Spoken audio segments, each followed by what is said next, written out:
Assalamualaikum Assalamualaikum warahmatullahi warahmatullahi wabarakatuh. wabarakatuh. Perkenalkan, kami dari kelompok 6 di sini akan menjelaskan mengenai analisis clustering dan pola tersembunyi pada data kartu kredit atau sisi kredit card. Nah, di sini kami akan menganalisis segmentasi pelanggan kartu kredit menggunakan clustering dan dimensionality reduction untuk menemukan pola tersembunyi atau hidden pattern. Dengan saya sendiri, Wahyu Ramadan. Dan saya Muhammad Ilmi Andika. Dan Yardan Hadzik. Oke, baik, di sini saya akan menjelaskan mengenai apa sih tentang yang ingin kami buat gitu. Ini project ini akan mengimplementasikan teknik unsupervised machine learning pada data dimensi tinggi, Pak. Nah, fokus utama kami ini adalah tugas yang mengelola data transaksi nasabah kartu kredit yang mentah dan kompleks menjadi wawasan bisnis yang bermakna.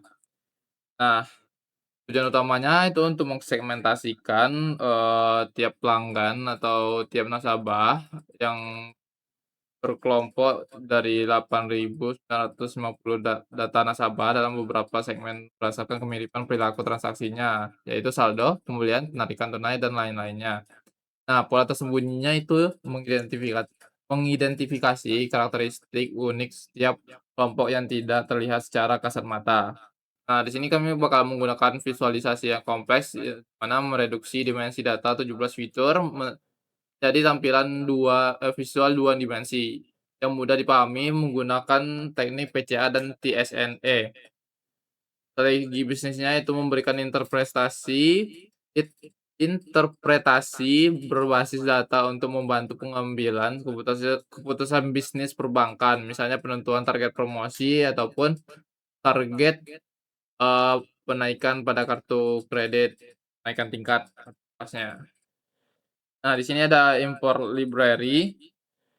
Di mana impor kami menggunakan Pandas, NumPy, Matplotlib itu sebagai, tampilan visualisasinya, ada Seaborn juga, CNS, ini ada pakai sklearn, preprocessing, dan lainnya. Ini kami menggunakan Google Drive sebagai penyimpanan datanya, terus di sini ada untuk pengambilan datasetnya kami menggunakan sisi general CSV. Terus kami di sini menggunakan try ketika data berhasil dimuat, maka bakalan melanjutkan ke selanjutnya. Jika datanya error atau file tidak ditemukan pada Google Drive ketika pengecekan, dia tidak bakalan lanjut. Kayaknya aku ngulik datanya. Baik, saya akan menjelaskan tentang data cleaning dan preprocessing, di mana di sini pertama saya akan, atau kami mendefinisikan df sebagai define. Jika df-nya berada di lokal, maka di sini kami bakalan ngebuang atau menghapus kolom ID, customer ID. Ini kami menggunakan df-clean dan juga menggunakan df-drop. Kenapa harus di-drop? Karena kami harus menghapus kolom ID-nya agar tidak termasuk pada value yang mencari, data clustering-nya. Nah, di sini ada implementasi missing value yang ada itu pada minimum payment, credit limit. Nah, di sini kami bakalan pilihnya menggunakan median sebagai pe pengisian datanya. Data-data yang kosong kami menggunakan median. Terus juga di sini yang paling krusial itu ada di standar scaling. Kami menggunakan standar scaler karena rentang angka pada data ini sangat bervariasi. Ada saldo ribuan dolar, tapi ada frekuensi yang cuma 0 sampai 1 juga. Nah, tanpa scaling, algoritma clustering akan bias ke angka yang besar saja. Jadi tidak efisiensi kalau tidak menggunakan standarisasi data.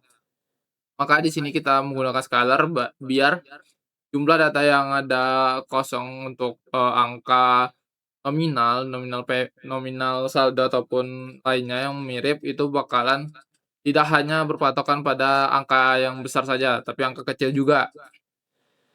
Nah, di sini kami ada, penentuan pada Elbo dan Silhouette, yang di mana visualisasinya itu seperti ini, kami ada 2 digabungin, terus itu juga tantangan pertamanya adalah unsupervised learning, berapa jumlah kelompok yang sebenarnya ada sih gitu. Di sini kami bakalan mencoba mencari ada berapa kelompok yang akan digunakan pada sebagai kelasnya untuk untuk mendapatkan clustering-nya ada berapa gitu.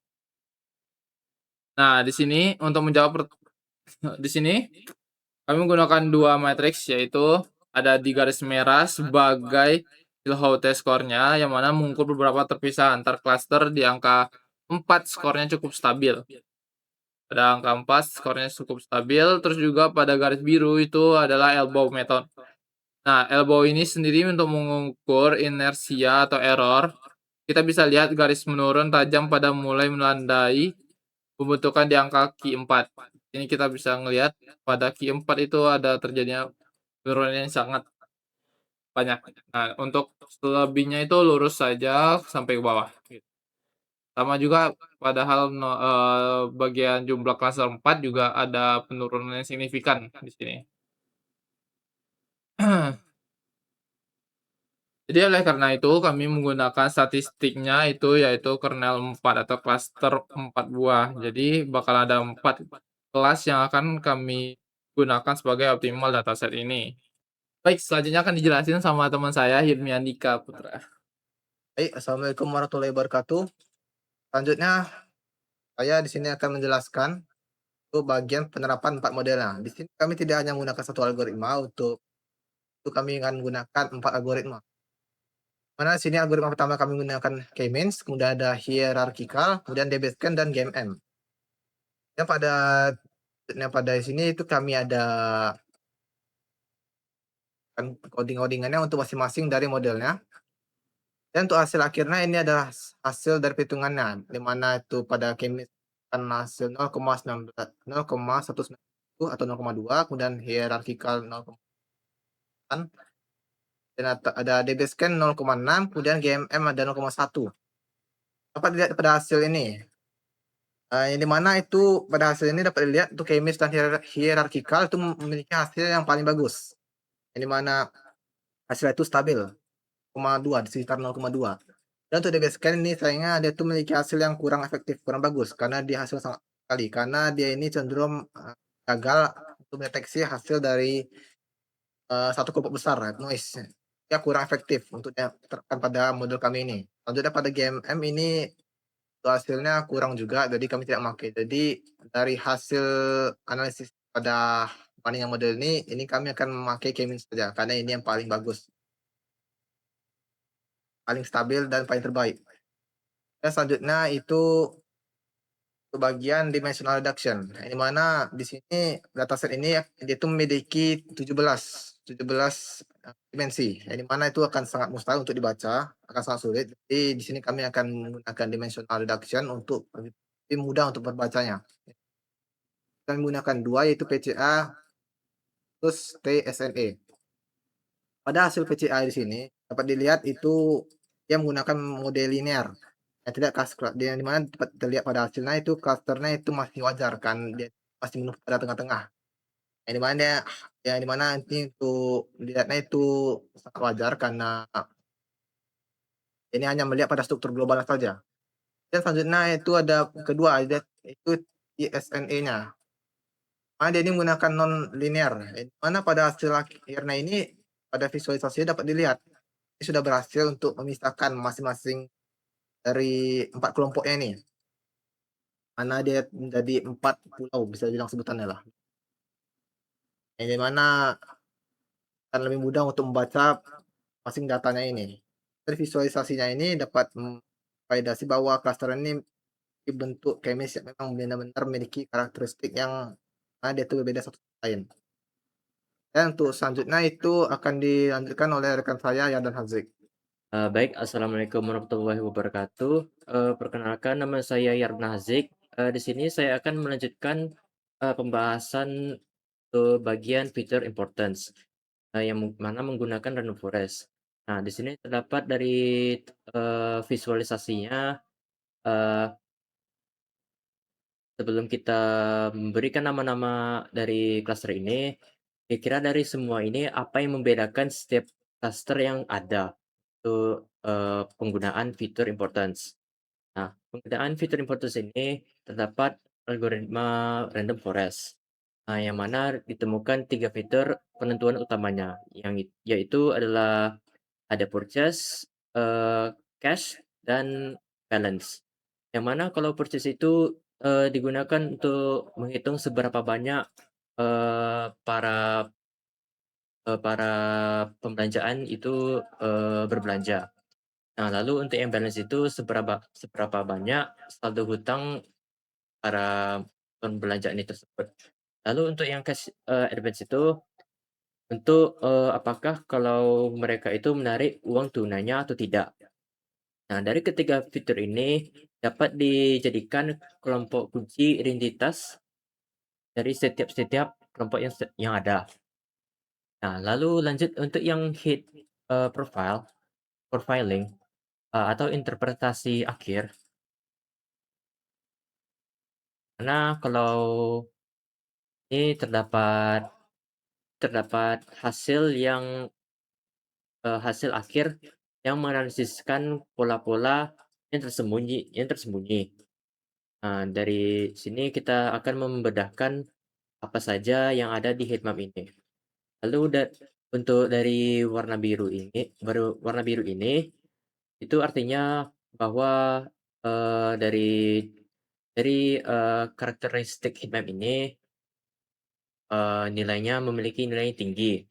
Dan jika berwarna merah, maka nilainya itu akan rendah atau jarang dibelanjain. Nah, dari semua, eee, karakteristik nasabah ini terdapat, penemuan 4 zona yang berbeda. Yang mana kalau untuk yang pertama itu adalah cluster 2 atau, cash advance users. Nah, dari nasabah cluster 2 ini, sangat sering menarik uang tunai dan punya saldo hutang yang tinggi. Tapi yang merah itu, pembelian barangnya merendah atau jarang. Bagi bank ini nasabahnya berisiko tinggi tapi menguntungkan sekali dari bunganya.